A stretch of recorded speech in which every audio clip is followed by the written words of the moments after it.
Today, a new dawn is breaking over our country. From MotoGP to G20, from UPI to EVs and all the way to the moon, we are seeing a new breed of Indians taking over our country. And as we keep building, we keep breaking records. If you are riding from Chennai to Ladakh, just like thousands of other riders who take this pilgrimage every year, you're looking at spending a lot of money just on fuel. What if I told you there's a rider who did this in less than 500 rupees?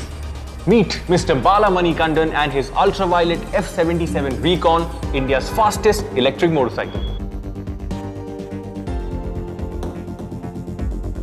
And the first thing that we want to address, approximately 400 rupees is what you paid for this entire trip.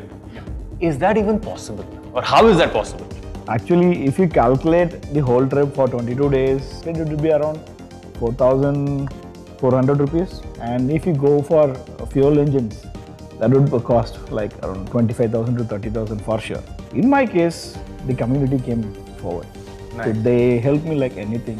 And that's the first electric motorcycle they are seeing in their life. And they were super excited that I'm going to Ladakh. And they didn't even believe that I'm going.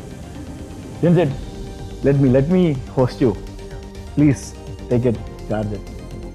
Quite interesting because we were, following his journey, catching up with him once every 2 days. Yeah. And every time we spoke to him, he would be like, today I charged at a dhaba. Yesterday was at a hotel. The day before was probably at a service center. Simply saw the bike and they fall in love with it. One of the things that really stands out with the F77 is the range. You know, the IDC number is beyond 300. So how was the range in your case? It was like, say per single charge, it is like around 180 kilometers with 25% remaining. Like it depends upon the terrains and all this kind of thing. And one day, I covered 480 kilometers in a single day. Started at 3 AM and ended it by 11 PM. How do you plan for such a ride? I mean, it's usually easier to do it on an ICE vehicle. Yeah. Because you know exactly where your fuel pumps are and stuff like that. So, what was different in this case? You want the truth? Of course. We're here for the truth. So, I didn't even see the bike. I didn't even test ride it. Okay. It's all happened in the battery. Okay. So, where they revealed the battery and said 307 IDC. Okay. So, that night I planned everything. Wow, that was October and we launched in March, right? Yes, correct. So I saw the IDC range, planned for 15 days. Right. All this covering 7,000 kilometers. And you can go till Delhi man. Beyond that, it's not easy. Yeah. So, lot of things changed, then fine tune, then came for 21 days. So we evaluated a lot of things. So he was asking, can we do it together and stuff like that. So we thought about a lot. But that was when the hangar was opening. There was too much going on. Correct. So we requested Bala, like, we'll do it, but can we do it 3 months later? Bala was like, my holiday is only these 20 days. So since I work in a college, so my vacation days is like May 1st to June 12th. Right. So I made sure that it should not go beyond it. And the crazy thing in all of this is that I don't think you knew where you're going to charge every time, right? Like he had no idea where he's going to charge. He knew roughly. In an ICE vehicle, you that's the confidence with which you sort of... In Google Maps, you have that option, electric charging points. Yeah. But whatever point I said, it says only car charging station. Right. Because ours is a boosted charger where you can carry it and all you need is a plug point. India as a country has got a lot of diversity in terms of climate also. So how was the motorcycle's performance as you went from Chennai to Ladakh? Zero complaints. Except the 2 punches, it was all smooth. We realized at one point, I think Bala was crossing Shimla and was heading into sort of zero or negative temperature. Yeah, right? So Bala needs to be able to charge in sub-zero temperatures. We realized it after he crossed Shimla. So we were all like high-fiving, hey, he's gone from Chennai. Amazing. And then somebody points out from the tech team that, guys, his firmware doesn't support sub-zero. He called me and said, so make sure that the charging is done on time and should be like, should not go beyond zero. So that was followed. Yeah. But these guys did a brilliant thing. Yeah. OTA. What we didn't realize is that that was, I think, one of the highest motorable roads. Yeah. And we didn't file for this record, but what we did was actually the highest altitude over-the-air update on any bike, and that was Bala's bike. The sim they have chosen had range there. Exactly. That's a big thing. Bad slush road before entering Gurgaon. Lot of stretches were really bad, and there is no road. So these tires are not meant to be like all the terrains. Meant for a road kind of thing. But still it managed to go. Another beauty thing is we have this region. So that adds as an engine braking. Yeah. So that I didn't have any fear. Yeah. So just like that went. And just to remind our folks who are watching this, you all are still working on a region model. Yes. Which is going to make region better. Yes, and there's a lot more cool. You off camera. Yeah, like a lot of cool stuff coming there, which Bala will also get excited, and will also get excited. Oh, so even he doesn't. What he's talking about essentially is what I first told him though. All the tests we've done over the last 3-5 years, he's done it in 20 days. It is amazing. The one feature that impressed you the most. Yeah, region. Because feature? that adds more range for you. So a lot of people started to ask, what's the speed you maintain, what's the speed you maintain? It's not about the speed. Because downhill you can go 100, Correct. which consumes only 7 or 8 kilowatt per hour. But uphill, it will consume like 90, even if you go 30 or 40. Correct. That thing people are not aware of. I think the overall reliability, because Yeah. it covered every sort of terrain and use case you could throw at it, and climate as well. You translated what, 60 degrees plus 45 to minus 15 Yes. from what I remember, right? Your favorite feature? It's the charging, right? The ability to charge from a 15 amp outlet, and I think that has now proved itself across 7,000 kilometers for Bala himself and for lots of other people, right? It's not about thinking about more advanced DC charging infrastructure and all.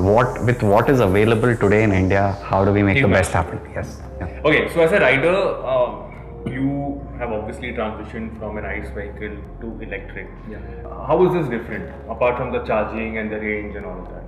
In terms of feel, let's talk about feel. In F77, I didn't even get a single play to be like frank. Is it the lack of engine vibrations or No, the position.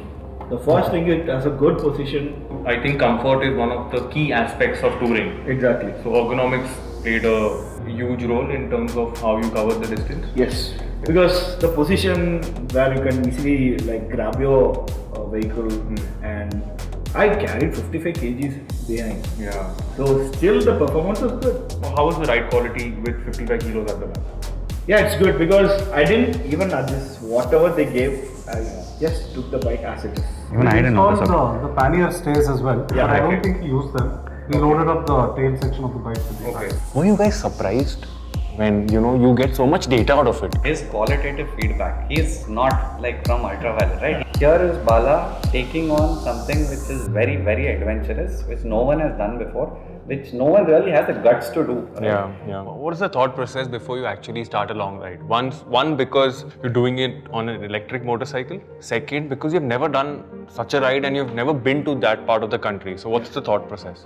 Google Map is one of the biggest advantage for me because I usually search from distance to distance. Correct. So I was like calculating with the thing they gave, like 307. So I thought, okay, 250 achievable. Charging point, I'm not even thought about it. It's a plug point. Everyone will have a plug point in their homes, on their shops, or whatever it is. So that's a major advantage that it gave me. From a lorry driver to a major, everyone sat in my bike.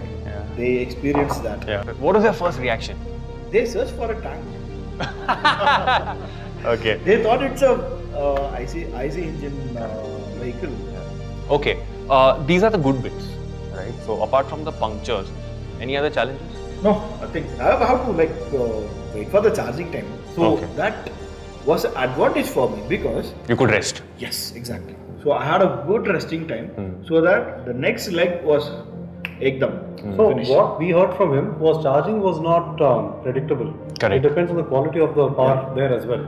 Actually, I want to thank them because no other mechanic can touch that bike. So what they did is they gave me one full day training. about the bike, how to change. Like a crash course in. Exactly. Tear down and now an official mechanic. In one incident in Sarchu, near the Sarchu, we have to cross a river. They had this temporary bridge. The lorry guys can go, but it was like not sheets, metal sheets, which had sharp edges. Can easily burst the tire. So I have to go twice and come back. While returning, I was trying to climb up and the tire gone in because of the big stones. Okay. So that moment I'm not able to manage, so I fall down. So immediately like 2 guys were there. Then they came in and they helped me and make sure that I reached safely. But nothing happened. I thought something is broken. I think you broke a mirror or something. Yeah, left side mirror was broken and that was in the second fall. Okay. Okay, let's talk about records. Asia Book of Records and India Book of Records. Your name's there along with the F77. How do you feel? Yeah, it was not an intention to do it as a record. I want to experience myself and want to show this world that it is doable in an electric bike. So that's my point initially. We got the title like maximum distance covered by an electric motorcycle, Ultraviolette F77. So now my name, if you type in Google, you get 4 pages. Wow!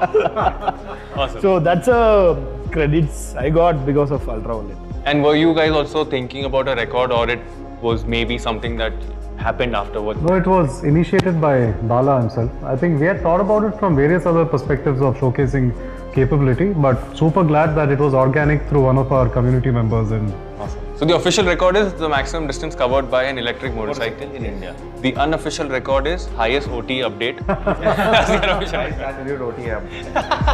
It was again never planned. It was just that, spur of the moment that I got a sense that Bala is doing something crazy. He pulled it off, and along the way, all the accolades and things keep coming along. But I think the journey is where all the fun is. Tell us about your next expedition. Do you have anything planned? Yeah, it's a big. Okay, you're unaware as well? Let's do this. Tell everybody about it. One crazy thing I was planning to. It's crazy now. Singapore.